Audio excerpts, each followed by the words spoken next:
Hoje é o terceiro domingo que nós falamos sobre esse assunto e a partir de uma reflexão do Philip Yancey do livro Igreja, Por que me importar, a gente já viu no primeiro domingo uma maneira de olhar quando entramos na igreja. Como é que quando entramos na igreja, qual que é essa maneira de olhar? Para cima. Quando você entra aqui neste templo, num momento de adoração como esse, a sua preocupação não é se o projetor tal não está funcionando. O que aconteceu com a bateria? Foi transladado, arrebatado? Aconteceu com o Wilson? Não pode vir hoje. A preocupação sua é Deus. Quando você entrar num templo, numa igreja, olhe para cima. Busque Deus. Este é o seu foco. Não são os problemas, não são as dificuldades, não é o que está certo, o que está errado. O que está certo você elogia, o que está errado você tenta ajudar para ficar certo e a sua preocupação mesmo é Deus. Procure Deus. Domingo passado, segunda parte, já está no nosso aplicativo, já está no YouTube, você pode ouvir, quem não ouviu. Qual que a gente olha para onde? Para o lado. Porque não estamos sozinhos, não somos uma ilha, certo? Nós dividimos o espaço com irmãos. Nós convivemos, nos cotovelamos, nos ajudamos, nós juntos a gente começa a preparar coisas, nós arrumamos o café da manhã, a gente faz festa caipira, a gente toma sorvete junto, vai na casa uns dos outros, vamos visitar o pastor quando ele faz pão de calabresa com requeijão. Eu ainda não convidei ninguém porque essa receita é recente, tá bom? Deixa eu experimentar ela mais um pouquinho, ainda não ficou muito bom. Quando ela ficar no jeito, tá bom? A gente começa a fazer um revezamento aí. Mas estava apetitoso, apesar de não ter ficado perfeito. Mas é o que a gente faz, porque somos comunidade. Nós precisamos olhar para o lado e perceber que não estamos sozinhos. Temos que nos preocupar com o irmão que está do lado, aquele que está chegando, aquele que é novato na fé, aquele que ainda não crê no Senhor Jesus, mas gosta da igreja e está vindo, aqueles que chegam pela primeira vez, aqueles que já estão aqui há muito mais tempo que vocês, que viram Noé chegar com a arca e tal. A gente precisa acolher a todos. Hoje nós vamos falar em olhar para fora. Quando nós olhamos e observamos que a igreja não está sozinha no mundo. Existe algo ao redor da igreja, existem pessoas ao redor da igreja, existe um bairro ao redor da igreja, existe uma cidade, existe um país. Existem coisas que acontecem do lado de fora e que a igreja precisa olhar e precisa perceber. E para isso eu queria trazer algumas referências para a gente poder. Vou trabalhar o texto de Lucas, vocês estão vendo aí, Lucas 10, de 25 a 37. Pessoas aí que frequentaram a escola dominical durante muito tempo, já está se lembrando já, parábola do bom samaritano, a gente vai refletir sobre ela. E eu queria trazer, antes de ler o texto bíblico, uma frase do Dietrich Bonhoeffer. Alguém lembra quem é esse cidadão? De nome difícil de pronunciar? Não? Alguém consegue pronunciar o nome dele sem engasgar? Sim. Bonhoeffer, Dietrich Bonhoeffer. Ele era, vamos lá, o que ele era? Pastor. Ele era um pastor alemão, desculpa, ele era um pastor e teólogo alemão, fica melhor, certo? Que viveu no período da Segunda Guerra Mundial. Ele fez parte, inclusive, de uma milícia que tentava assassinar Hitler, para tirar Hitler do poder.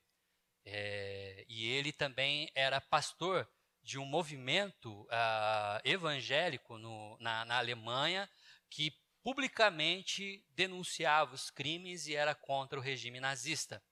Dietrich Bonhoeffer morreu em 1946 enforcado, meses antes do Hitler cometer suicídio.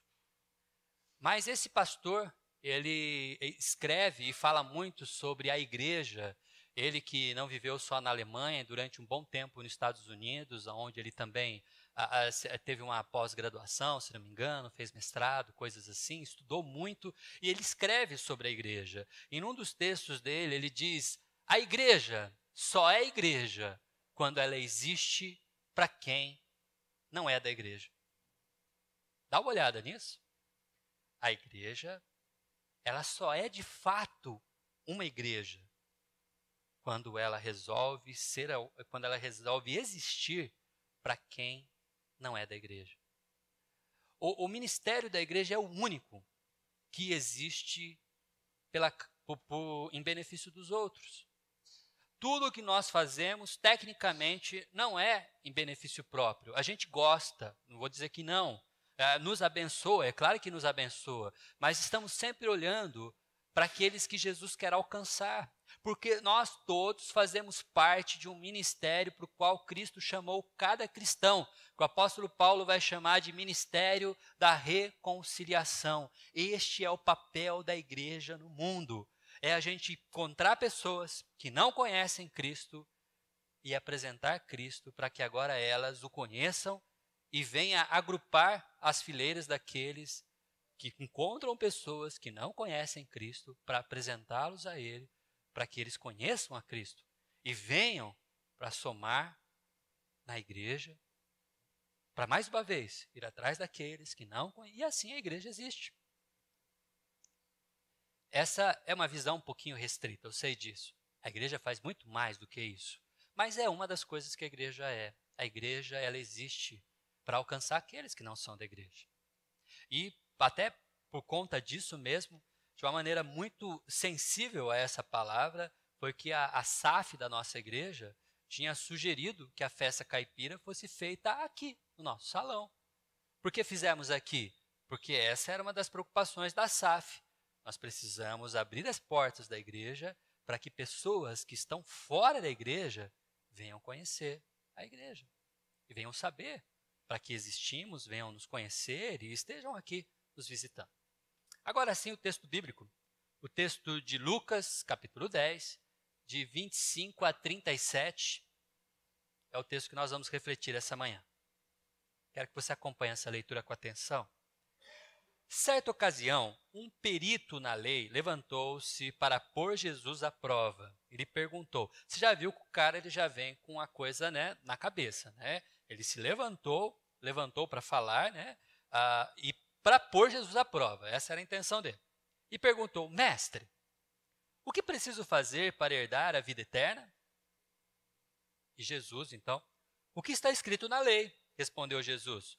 Como você a lê, ou na revista atualizada, como você a interpreta? E ele respondeu, ame o Senhor, o seu Deus, de todo o seu coração, de toda a sua alma, de todas as suas forças e de todo o seu entendimento. E ame o seu próximo como a si mesmo. Disse Jesus, você respondeu corretamente. Joinha, ganhou 10, faça isso e viverá. Mas ele, querendo justificar-se, eu paro às vezes para pensar, eu não sei qual foi a cara que Jesus fez para ele querer se justificar, mas ficou óbvio alguma coisa, ficou óbvio. Aquilo que esse homem falou é muito bonito, mas a cara que Jesus fez, e aí Lucas não descreveu para a gente, né? Tipo, Jesus fez uma cara de deboche, talvez, Jesus fez uma cara de... Tá, entendi, né? Aham. Que beleza, hein, rapaz? É isso mesmo? Então, faz. Só fazer, né? Eu não sei. Sinceramente, ninguém registrou. E eu fico aqui com as minhas dúvidas, mas alguma coisa fez com que esse homem quisesse, então, se justificar. Ó, ele, então, querendo justificar, mas quem, então, é o meu próximo? Para que eu faça isso. Eu não sei se a cara de Jesus está relacionada a cada situação, né? Ele respondeu, volta um para mim aí, o Gerson. Olha lá, olha só. Ame o Senhor teu Deus, Jesus. Ama o Senhor, seu Deus, tá? De todo o seu coração, de toda a sua alma e todas as suas forças. Entendi, tudo bem. Todo o seu entendimento. E ame o seu próximo como a ti mesmo. Mas nessa hora Jesus está... ame seu próximo. Vai, faz isso e viverás. Aí sim, então ele chega querendo justificar-se, porque ficou óbvio que é isso que ele não faz. Jesus, ele perguntou então quem é o meu próximo, e em resposta disse Jesus. E aí Jesus vai contar uma parábola. Um homem descia de Jerusalém para Jericó. Tem que ser descida mesmo. Jerusalém está a 800 metros acima do mar. Jericó está a 400 abaixo do mar. Jericó é a cidade mais baixa dessa região da Ásia. É a cidade mais baixa que tem. Ela é muito baixa. É um desfiladeiro esse caminho. E é um caminho que passa, é muito comum ser assaltado nesse caminho. O nome dessa trajetória, o nome desse caminho que sai de Jerusalém e vai até Jericó, o nome que é dado lá na região é Caminho Sangrento. Porque o número de assaltos, o número de confrontos que existem ali é muito grande, de pessoas atacando pessoas para tentar adquirir coisas. E o homem então descia de Jerusalém para Jericó, quando caiu na mão de assaltantes. Nessa hora, o mestre da lei deve ter, é óbvio, todo mundo que desce sozinho de Jericó a Jerusalém acaba sendo assaltado. E esses lhe tiraram as roupas, espancaram-no e foram, deixando-o quase morto. Aconteceu estar descendo pela mesma estrada um sacerdote. Quando viu o homem, passou pelo outro lado. É aquela situação, né? Você olha assim e desvia, vai para outra calçada, melhor sair do caminho. Na revista atualizada está passou de largo, né? Significa isso. Passou pelo outro lado, deu a volta. Assim também um levita, quando chegou ao lugar, o viu, passou pelo outro lado. Mas um samaritano, estando de viagem, chegou onde se encontrava o homem, e quando o viu, teve piedade dele. Aproximou-se, enfaixou-lhes as feridas, derramando nelas vinho e óleo. Depois colocou-o sobre o seu próprio animal, levou-o para uma hospedaria e cuidou dele. No dia seguinte, deu 2 denários ao hospedeiro e disse-lhe: cuide dele. Quando voltar, lhe pagarei todas as despesas que você tiver. Qual desses 3 você acha que foi o próximo do homem que caiu na mão dos assaltantes? E o mestre da lei respondeu: aquele que teve misericórdia dele. Então Jesus disse: vá e faça o mesmo. Vamos ter uma palavra de oração? Queria pedir, Dirceu, faz essa oração para mim. Deus querido, nós louvamos e bendizemos o teu santo e bendito nome. Amém. E queremos, ó Deus, agora, nesse momento, que o Senhor cale, Senhor Deus, assim em nossas mentes, que nós possamos agora estar concentrados, ó Deus, prontos para receber a tua palavra. Que o nosso coração, ó Deus, seja nessa hora, Senhor Deus, atingido pela tua palavra e o Senhor possa nos mudar, transformar nossas vidas, ó Pai, para que possamos sair daqui, ó Deus, diferente de como entramos e sempre mais assim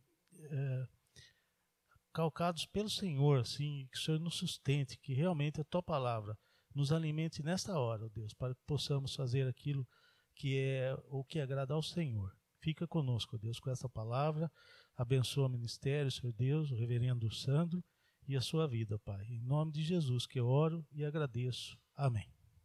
Amém. Amém. Algumas percepções, precisamos ter isso. Olhando para esse texto, existe muita riqueza na narrativa, mas existe muita riqueza no contexto também, que nos ajuda a perceber essa situação. A primeira delas é a respeito do texto que nós lemos, certo? Do início do texto, que conta quem é o mestre da lei. Um perito na lei, é essa formação.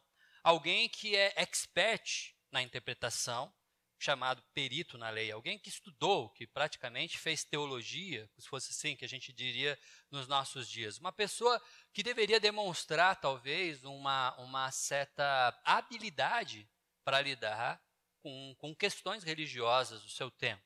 Este homem, chamado perito na lei, se demonstrou na sua questão e na formulação da sua questão completamente inapto. Porque fica óbvio que ele tecnicamente não sabe muito bem do que ele está querendo fazer. A gente vai perceber isso numa terceira observação. Eu vou ajudar você a perceber como a formação dele talvez tenha sido precária. Eu não sei dizer se esse homem gostava mais do título de perito da lei do que de fato ser um perito na lei. Ou seja, alguém que gosta de ter o nome, mas a habilidade lhe faltava muito. Deveria voltar provavelmente porque ele se relacionava com Deus a partir de uma questão mais meritória do que de relacionamento mesmo.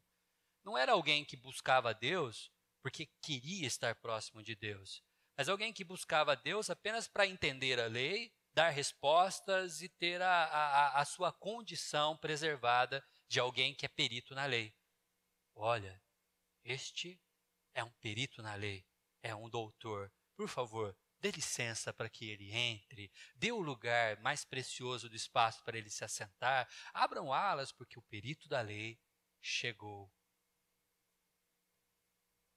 Isso faz a gente pensar que a sua motivação surja a partir daí. Afinal de contas, existe alguém falando no meio de pessoas que chama mais atenção que ele. E peritos na lei que não têm uma boa formação, geralmente não gostam de concorrer com o Filho de Deus. Sério, tem gente que não gosta daquilo que... Às vezes Jesus, ele é tão manso, Jesus é tão perdoador, e às vezes o perito da lei ele precisa mostrar para Jesus como é que faz. E aí então, já que Jesus não disse isso na sua escritura, deixa que eu falo quando eu estiver falando em nome dele. E a gente tem aí uma porção de peritos na lei que diz coisa que Jesus não disse. A motivação é estranha. A motivação desse homem era pôr Jesus à prova. Que este Nazareno, filho do carpinteiro, falando no meio desse povo, chamando mais atenção que eu, que sou o perito na lei. Não gosto disso. Não gosto. Deixa eu mostrar quem manda aqui.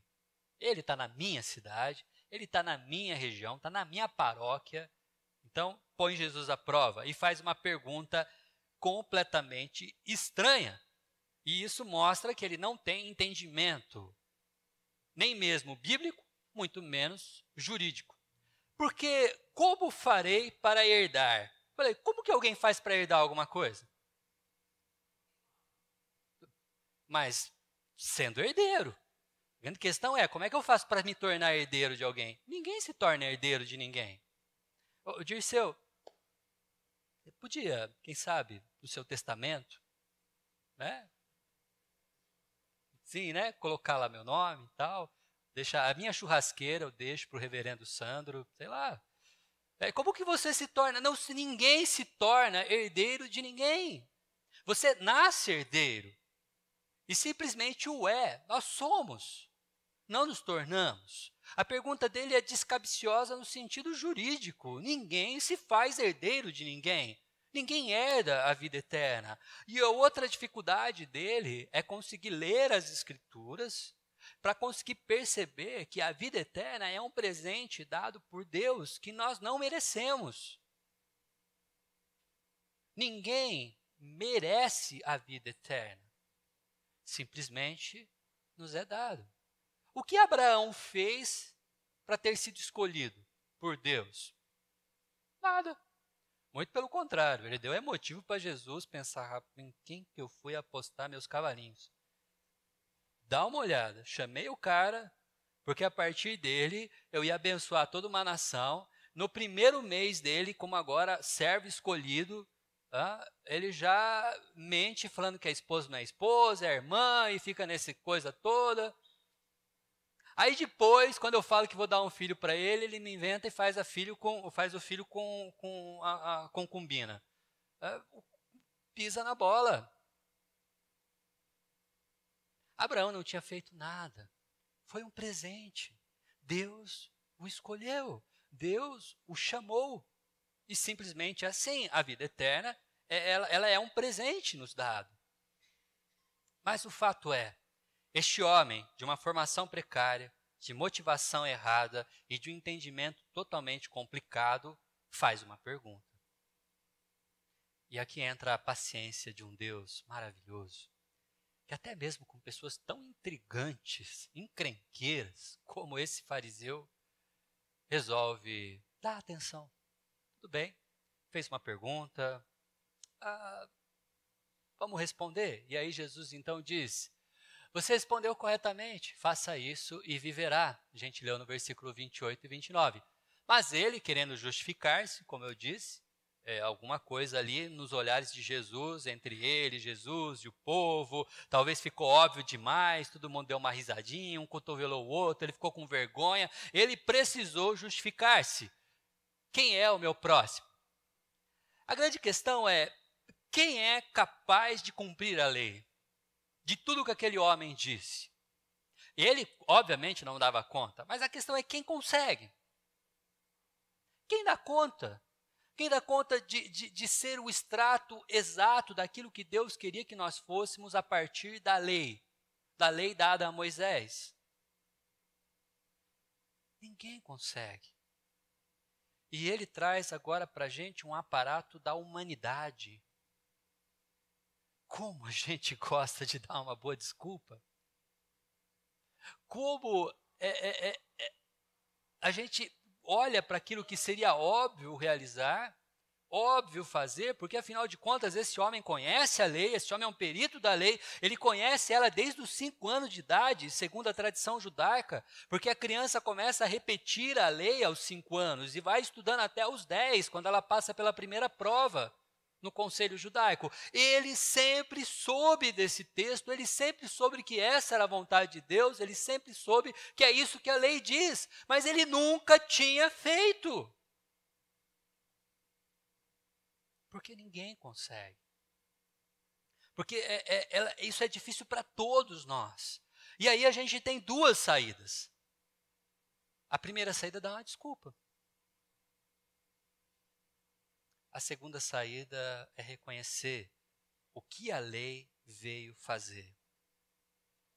Eu vou parafrasear aqui uma das frases do apóstolo Paulo. Na verdade, do apóstolo Paulo, parafraseado pelo Tim Keller. A lei não foi dada para a nossa salvação. Não foi para isso. Porque através da lei ninguém se salva. Mas para mostrar nosso pecado. Ou seja, o apóstolo Paulo vai dizer que a lei não nos salva, mas mostra o quanto longe estamos de ser salvos. E do quanto nós precisamos de uma misericórdia eterna sobre nós. Assim como um raio-x não restaura uma perna quebrada. Chega lá, com a perna toda machucada, tira um raio-x e já sai curado? Não, ele só mostra o problema. Olha, o problema está aqui. Trincou o fêmur. Estourou a rótula do joelho. Quebrou o calcanhar. Aconteceu um problema. Agora precisamos ir atrás de uma cura. A lei tem essa função. A lei ela nos convida a perceber que não conseguimos, não damos contas. E então nós reconhecemos. Aquele judeu preferia se justificar, porque ele tenta com o próprio mérito merecer uma salvação. Essa era a pergunta dele, mas ele não dá conta. Então, já que é só reconhecer que nos falta, a gente precisa então aprender com Jesus o que então nós fazemos. Para sermos salvos, de maneira nenhuma, isso foi um presente. Mas para sermos mais parecidos com ele. É quando Jesus então traz a parábola. A parábola ela pode se dividir em vários temas. O primeiro tema dela é a exploração. Em resposta, Jesus disse: um homem descia de Jerusalém para Jericó, quando caiu na mão de assaltantes. Esses lhe tiraram as roupas, espancaram-no e se foram, deixando-o quase morto. A exploração é uma realidade da humanidade. O homem sempre quis aquilo que não lhe pertence. Caim queria algo que não lhe pertencia. Abel conseguia agradar a Deus com o seu coração e seu propósito. Caim tentou à força fazer o mesmo e não deu certo. E a história de Caim e Abel continua na realidade de hoje. Muitas pessoas exploram pessoas. A filosofia de quem explora é o que é teu, o que é meu me pertence. E o que é seu também me pertence. O que é seu eu quero para mim. Pessoas são exploradas de todo jeito. Este homem estava num caminho perigoso, e alguém pode dizer: quem mandou? Quem mandou descer sozinho de Jerusalém para Jericó? Quem mandou entrar nessa estrada perigosa? Eu não sei como funciona, mas se você deixar o seu carro na Avenida Paulista, lá em São Paulo, com a chave no contato, a porta aberta, a janela aberta, com o som ligado, é bem provável que depois de 15, 20 minutos ele não esteja mais lá. Imagino. E quando você for fazer o boletim de ocorrência, fica imaginando o Pazete, né? Ele não trabalha lá em São Paulo, mas já imaginou, Pazete? Um cara vem fazer um boletim de ocorrência reclamando do carro roubado dele. Roubaram o meu carro. Aonde o senhor deixou o seu carro? Eu deixei na avenida, com a porta aberta, com o alarme destrancado, com a chave no contato e com o som ligado. Mas eu saí só por 15 minutinhos. É esse homem descendo. E caiu na mão de gente disposta a explorar. Pessoas dispostas a explorar existem em todo lugar. É uma realidade. Jesus traz uma história que é perfeitamente, ela se encaixa perfeitamente em qualquer situação. No caminho de Jerusalém para Jericó, no caminho de casa para a escola, dentro do nosso trabalho, no nosso dia a dia, convivendo com parentes estranhos. A gente sempre vai lidar com pessoas que olham para aquilo que a gente tem e quer para elas. Seja dinheiro, seja patrimônio, seja status, seja carreira, oportunidades, de todo jeito. E essa é uma realidade com a qual nós convivemos. Percebemos isso na história de Jesus. Mas assim como isso acontece conosco, acontece com aqueles que estão à nossa volta. Você vai conhecer pessoas que foram exploradas. Você conhece pessoas que passam por problemas assim. Às vezes, desatento, deixou o carro aberto. Às vezes, completamente enganada por uma conversa mole, que você ouve e já diz assim, mas meu amigo, você caiu nessa lábia? Né? Essa semana eu vi uma pessoa brincando na internet, postando lá umas fotos que eu não sei se é verdadeira, mas eu achei bem curioso. Uma pessoa escreveu algo assim lá no Facebook dela. Estou fazendo cartões de créditos personalizados. Então parecia lá um cartão de crédito com uma foto da própria pessoa, né? Nós personalizamos o seu cartão de crédito. Basta você enviar o número do seu cartão de crédito e o código no verso do seu cartão, com o seu CPF e a data de validade, que a gente manda para você o seu cartão personalizado. E aí embaixo, né, tinha as respostas do pessoal mandando os números de cartão com o código no verso, dizendo, olha, eu quero essa foto aqui minha com o meu cachorro. Olha, por favor, dá para você fazer o meu dentro do meu carro?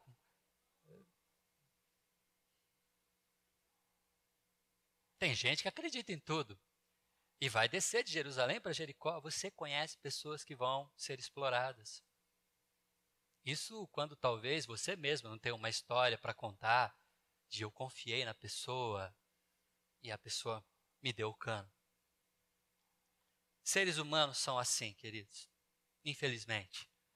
Desde que o homem pecou, alguma coisa distorceu aquilo que Deus queria fazer. E essa distorção nos fez assim, egoístas. Uma segunda observação é a indiferença que existe. Pessoas se relacionam com pessoas através da exploração. O que é meu e o que é seu é meu também. E alguns pela indiferença. Há uma questão que se fazia às vezes entre seminaristas, que era perguntas assim filosóficas, né? Qual é o antônimo do amor? E aí muita gente vai falar, é o egoísmo. É o ódio. Quem não ama, odeia. Né? Ou ama ou odeia. E a resposta, na verdade, para mim sempre foi essa. É a indiferença. Porque quando você ama, você faz algo.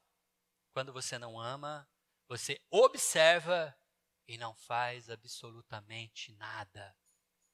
Porque até para odiar você tem que fazer alguma coisa. Então, para odiar dá trabalho, entendeu? Você quer o antônimo do amor? É a completa passividade diante da necessidade de alguém.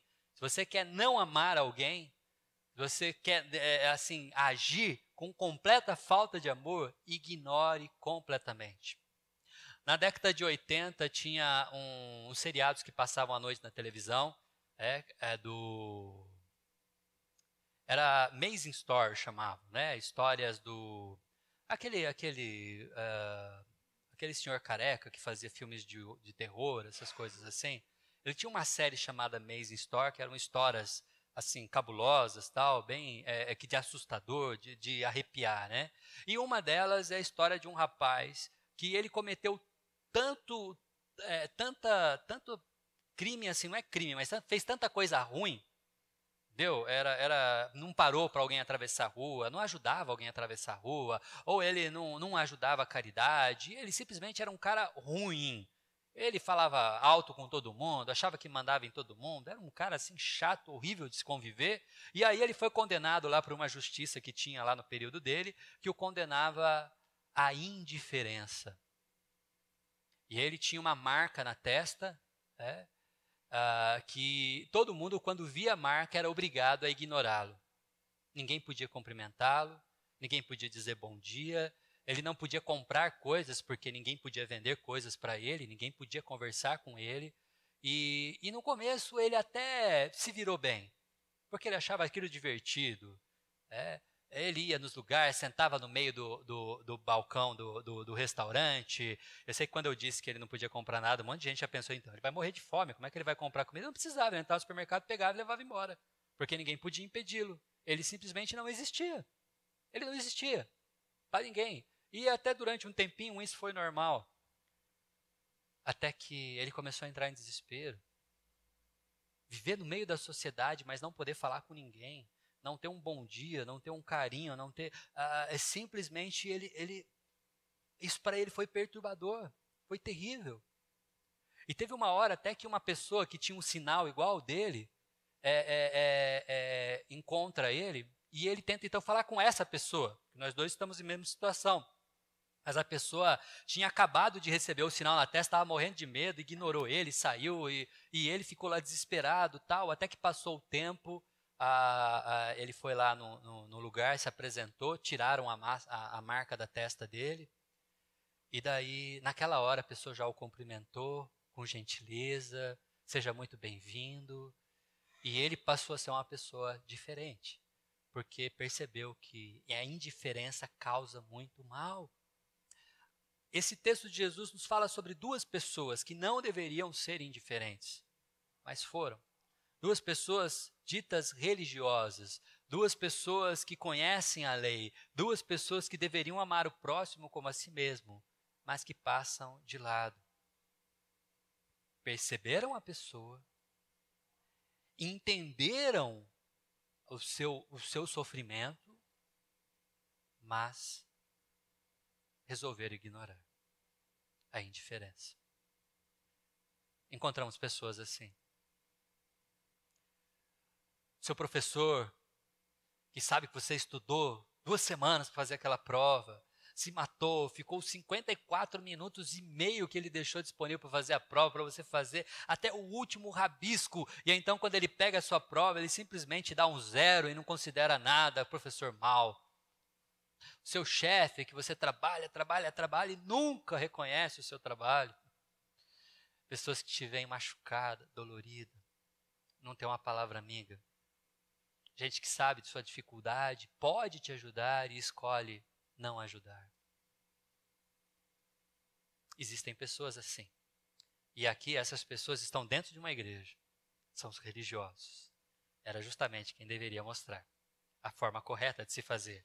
Mas o texto de Jesus é muito bom e vai nos mostrar que existe também um espaço para misericórdia. A palavra misericórdia vem do termo miséria e cardia. Significa você sentir no coração, no cardio, a miséria do outro. É como se estivesse doendo em mim. É como se estivesse doendo em mim, é como se eu sentisse em mim. Eu estou vendo a situação dele, eu fico imaginando, se eu passasse por isso, quem iria me socorrer, quem iria me ajudar, como eu iria me livrar desse problema? Misericórdia. Esse homem, samaritano, estando em viagem, chegou onde encontrou o homem e quando o viu, teve piedade dele. O texto vai nos mostrar algumas coisas que ele fez. Eu descrevi aqui mais ou menos. Ficou tudo com imã e não foi de propósito não, tá? ele faz uma interrupção. Ele estava de viagem, estava de negócio, ele tinha um lugar para ir, ele tinha compromissos. E o que ele tinha para fazer? Eu não sei, o texto não fala, mas a verdade é que ele estava viajando. E ele tinha um roteiro, ele tinha um propósito nessa viagem, e ele interrompe. Ou seja, pessoas que ajudam, pessoas que sentem misericórdia, elas param a sua história, param a sua vida, interrompem o que elas fazem para acudir quem precisa. Se você não tem disposição de interromper a sua trajetória, se você não tem essa disposição de simplesmente ter esse atrapalho naquilo que você já tinha arranjado, é difícil sentir misericórdia. É preciso ter um coração pronto, às vezes, a abrir mão daquilo que é certo, abrir mão daquilo que é programado, abrir mão de agenda, abrir mão de compromisso, abrir mão de coisas, abrir mão de espaço para poder sentir essa misericórdia. E a verdade é que quem não tem tempo para sentir misericórdia, não vai sentir misericórdia. Se você não dedica tempo às pessoas que estão à sua volta, se você não dedica tempo para interromper o seu corre-corre, para estar com pessoas, para conviver com pessoas, para se aproximar de pessoas, simplesmente não dá para ter misericórdia. O levita, ele não tinha tempo. Ele simplesmente não tinha. E passa reto. O outro mestre da lei também não tinha tempo. Tinha seus compromissos, a conferência missionária, não sei o que lá. É até engraçado, né? O pastor estava indo para uma conferência missionária, não pôde parar para ajudar um cara porque ele tinha uma conferência missionária. Não é doido isso? É exatamente isso que aconteceu. Precisa ter tempo, precisa ter interrupção, precisa ter interação. Não adianta também aquela coisa de longe, viu? Quando der, tá, eu te ligo. Tá? Quando der, precisa ter encontro. Ele pega o homem, ele passa o metiolate lá nas feridas, o óleo com vinho, né? No tempo dele era assim, mas hoje em dia a gente tem coisa mais legal, bota uns band-aid, foi uma atadura, mexeu com ele, teve que encostar nele, teve que carregar ele, deve ter sujado a roupa dele, deve ter, simplesmente teve que se envolver. É preciso ter envolvimento, tem que ter interação, tem que mexer. Amigão, você está bem? Aconteceu com você? E hoje em dia a gente ajuda as pessoas à distância. A gente manda o dinheiro, a pessoa lá se vira. Às vezes o nosso amigo Tiago Viana, que vem aqui de vez em quando, tem um projeto, né, que ele vai para o sertão. E às vezes você pergunta, né, Tiago, mas por que você vai? Né? E a resposta é essa, interação. Eu podia mandar dinheiro e ia ajudar, mas Deus mexe mais com a gente do que com as pessoas. A gente volta diferente de uma experiência dessa. É preciso tocar, é preciso estar lá, é preciso ouvir as pessoas, ouvir as suas histórias narradas com sua própria voz cansada, sofrida. É diferente. O samaritano precisou se envolver. Interação. É preciso ter intimidade. O texto vai dizer que o samaritano colocou o homem na sua montaria. É interessante que o texto diz que o levita e o mestre da lei desciam de Jerusalém para Jericó. E o homem descia para Jericó. Mas o samaritano não diz que descia. Diz que ele, estando em viagem, encontrou o homem. Eu não sei dizer se isso significa que ele estava subindo. Mas não significa exatamente que estava descendo. Não sei se era uma vicinal, um cruzamento, se ele estava indo, né, na horizontal, não sei se ele subiu, se ele descia. Eu só sei de uma coisa, a gente está saindo de 800 metros acima do nível do mar e descendo 400. Era um desfiladeiro e ele tinha uma montaria. E ele coloca o homem na sua montaria. Esses dias um bêbado parou aqui na frente de casa e o pessoal sabe que a casa pastoral, eles me chamam de padre geralmente, né? Eles falam assim, seu padre, dá para me arrumar um lanche? Tal. E uma vez eu estava realmente indisposto, eu confessar o meu pecado aqui. Daí o rapaz, eu falei, amigão, desculpa, eu estou correndo, eu estou com um monte de coisa para fazer. Aí ele pegou e falou assim, viu, mas Aí ele começou a falar um monte para mim, porque ele já foi de igreja, tal, vocês deveriam ajudar e não sei o que lá, eu tô com a minha mulher, minha filha, a gente tá morando na rua, tal. Aí eu fiquei com, puxa, que cortou meu coração. Eu falei, tá bom, mas ele fedia tanto, vocês não fazem ideia. Aí eu fui levar ele numa lanchonetinha que tem aqui na esquina, aqui para baixo, aqui para comprar. Falei para ele, olha, eu vou te dar 2 lanches, então, você leva para você, você divide com a sua esposa, sua filha. É o que eu posso fazer. Eu não tinha nenhum tostão. Eu não ia também dar dinheiro, eu já tenho essa política, eu nunca dou dinheiro, mas eu comprava um lanche para ele. Mas eu não tinha mesmo, nem estava mentindo. Aí eu falei, eu vou lá, eu passo no cartão, compro um lanche para você. Aí eu pensei comigo, coração egoísta, né? Ainda bem que o carro é alugado. Eu tinha batido o carro naquele dia, estava com o carro alugado. Eu falei, o cara sentou, porque olha, ali tinha que passar um aerosol spray naquele negócio lá, porque ficou. Era a situação. Mas você dividir a sua intimidade, é seu espaço. Você coloca o cara dentro do seu espaço, ele colocou o homem em cima da montaria dele. Tá, o paralelo não foi muito bom, né? A montaria devia feder bem mais, né? Vocês veem quem já andou em jumentinho, cavalo, sabe que esses bichos, quando eles ficam muito paradinhos, eles cheiram mal, né? Mas o fato é, a intimidade dele, é o espaço dele, ele colocou o homem ali no lugar dele.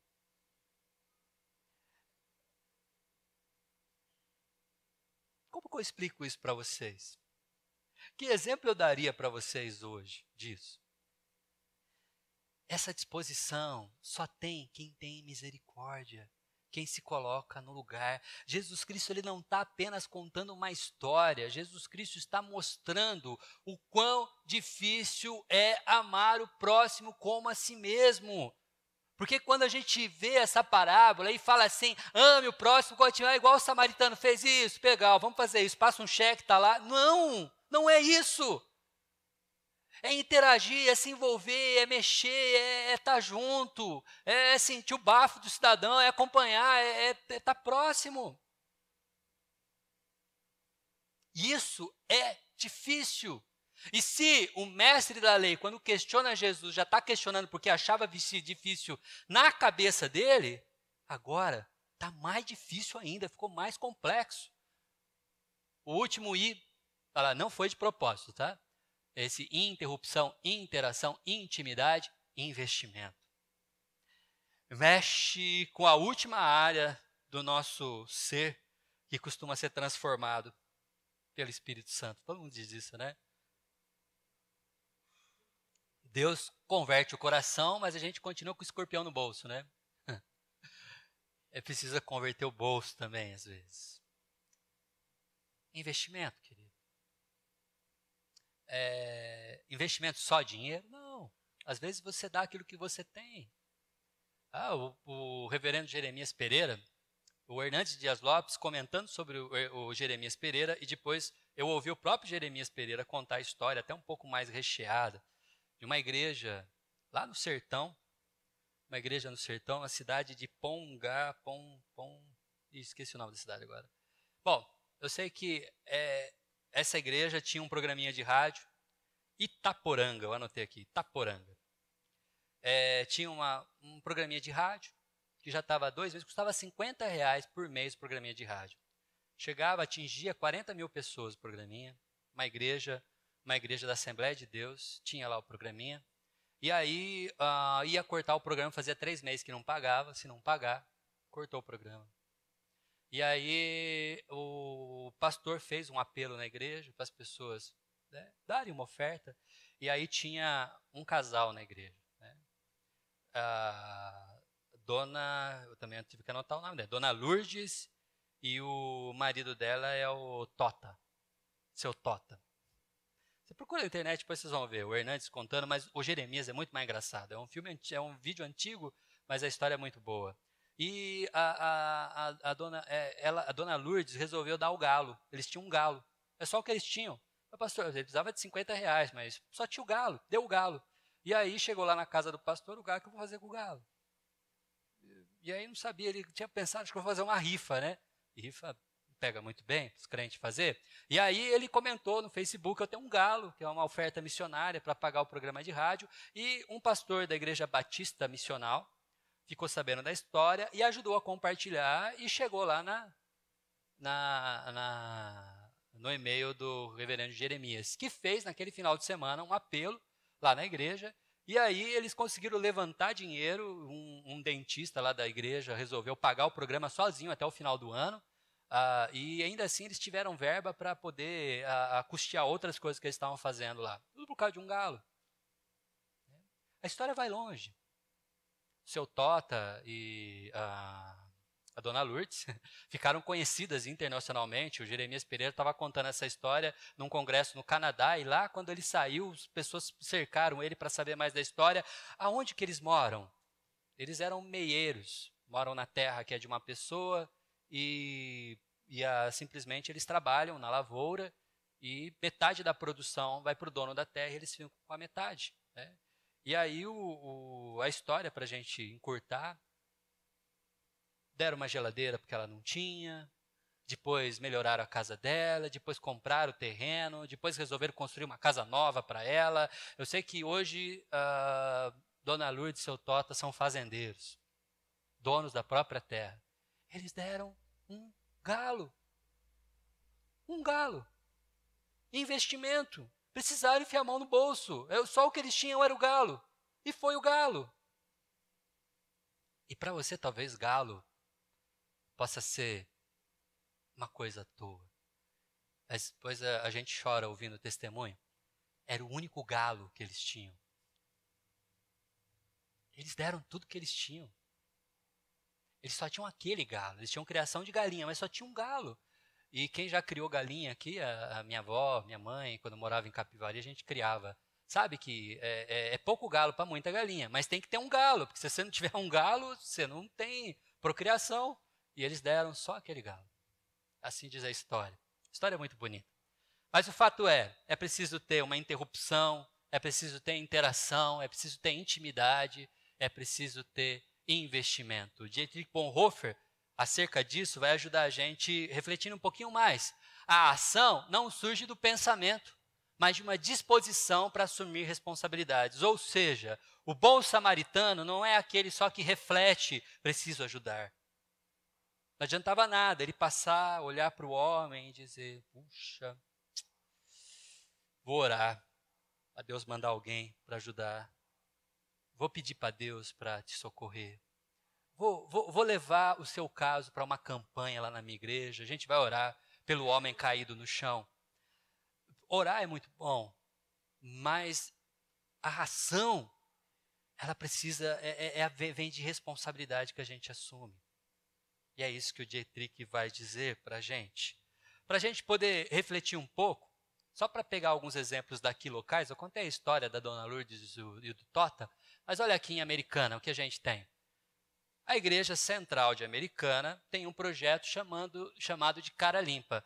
O reverendo Jabes, que é pastor lá, mandou um áudio para mim, para passar para vocês, para comentar, mas só que o áudio dele é muito longo, ele mandou poucas fotinhos, mas eu vou dizer mais ou menos por cima. Então, eles têm lá esse trabalho que surgiu do coração de uma moça da igreja, que estava distribuindo roupas, num provavelmente período de inverno, não lembro certo, ele não explicou quando era esse momento, mas ela estava distribuindo cobertor e roupas na cidade. E ela entregou um cobertor e uma roupinha para uma senhora. A senhora virou para ela e falou assim, moça, não teria um lugar para eu tomar um banho? Aquilo mexeu com ela, um banho. Um banho, coisa simples, só um banho. Aí ela levou a ideia para o conselho, toda terça-feira à tarde, eles abrem a porta da igreja e entram na igreja pessoas que estão em situações de rua.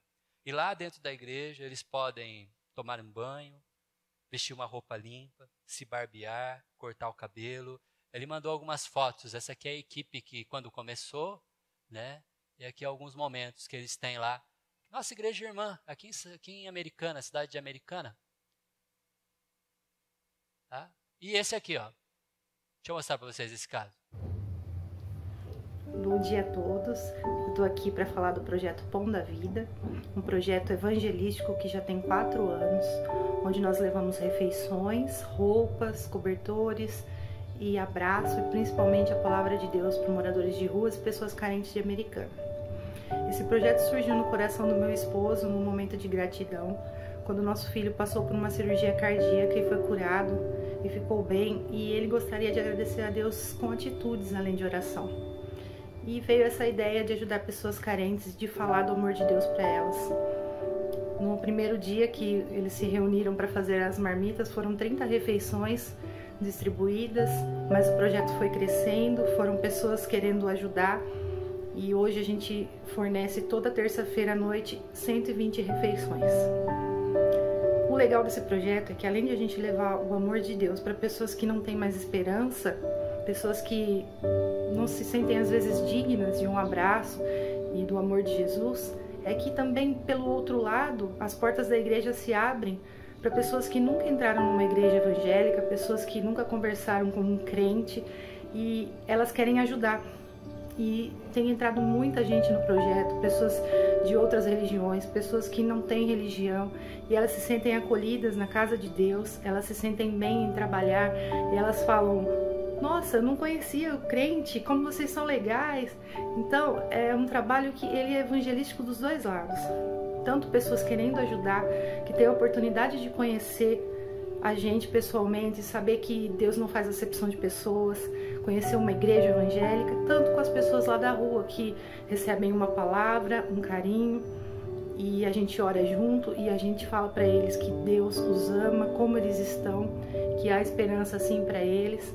E é muito mais gratificante, é muito maior o que ocorre dentro de nós quando a gente faz isso do que para quem recebe uma refeição. Poder abraçar alguém que está sujo, poder olhar nos olhos e falar que Jesus o ama, isso é muito importante. A igreja precisa fazer isso, e é uma alegria para nós podermos fazer e podermos atrair cada vez mais pessoas para o amor ao próximo, e que todos se sintam convidados a participar com a gente quando quiserem conhecer nosso projeto. Estão convidados a vir levar o amor de Deus conosco. Não é tão difícil assim. Não é tão complicado. Mas é um desafio e exige da gente um pouquinho de disposição. E como eu disse, como o Dietrich Bonhoeffer diz, compromisso, responsabilidade é o que nos vai. Jesus Cristo termina a parábola dizendo: vá e faça o mesmo. Essa é a parábola do bom samaritano. Mas ela só vai ficar na sua mente e vai passar a ser uma única teoria se você não prestar atenção naquilo que Cristo está dizendo.